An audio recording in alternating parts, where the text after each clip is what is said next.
Olá pessoal, tudo bem? Professor Marquinhos Xavier, estou aqui hoje no meu segundo vídeo desse ano de 2021, trazendo para vocês um assunto que também considero muito importante. Eu não vou me aprofundar nesse assunto, porque não sou um exímio conhecedor do tema.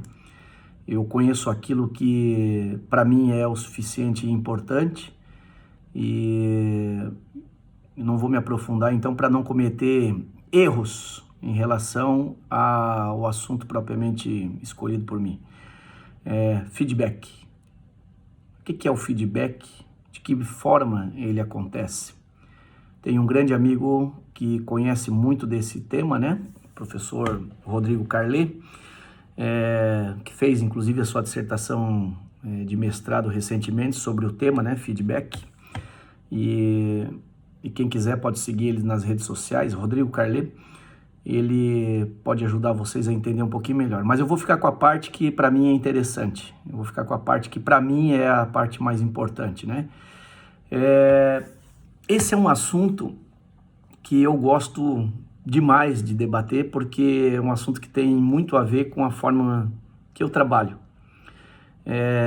Eu já ganhei e já perdi trabalhando assim durante esses meus 15 anos de carreira. Então acho que nem exceder no feedback é tão importante, quanto também não usar em alguns momentos também o seja, porque os números comprovam, ganhei e perdi, na mesma proporção talvez até perdi mais do que ganhei, mas não acredito que seja pela falta ou pelo excesso do feedback.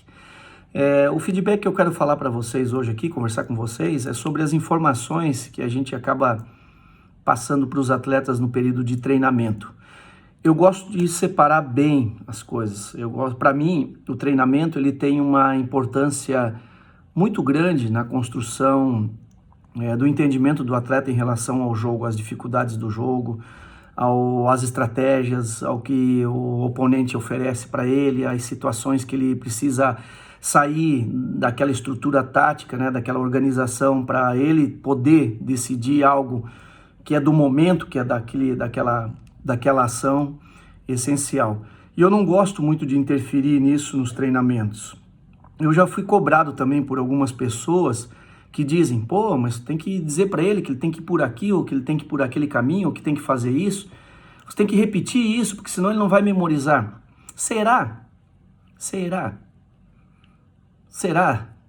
que esse excesso, às vezes, de informação, ou dessa retroalimentação, que é o feedback, será que isso não atrapalha? Eu costumo dizer que quando você dá água na mão, as raízes tendem a ser menos profundas. E quando precisa se buscar a água, as raízes tendem a estar mais longas, porque ela precisa se alimentar. Eu acho que um atleta funciona exatamente dessa forma. Quando você entrega o copo d'água na mão dele, ele sabe que ele vai ter o copo d'água sempre na mão dele. Por quê? Ir buscar. Agora, quando você não dá o copo d'água na mão dele, ele precisa sobreviver. E as raízes deles acabam sendo mais profundas. E aí não é qualquer tempestade que o derruba. Então, essa informação, para mim, ela é muito cirúrgica.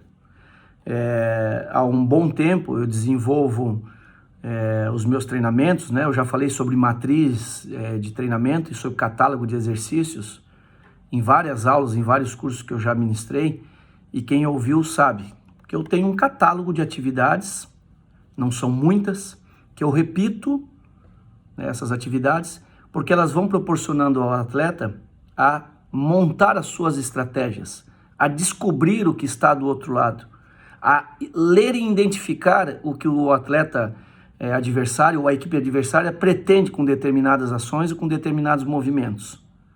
Ao passo de que quando ele se aproxima, porque isso é uma barreira intransponível, então ele nunca vai ultrapassar essa barreira, a gente vai colocando as variações para que ele possa continuar buscando. E aí uma vez um atleta que trabalhou comigo falou assim, Marquinhos, como tu é diferente do jogo para o treino?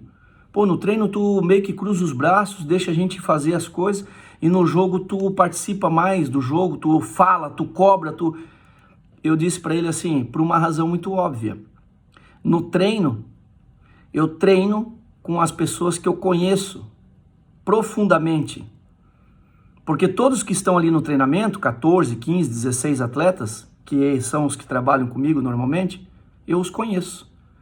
Aliás, a primeira coisa que eu faço no início do meu trabalho é tentar conhecer cada um deles ao máximo, para saber até onde cada um deles pode ir.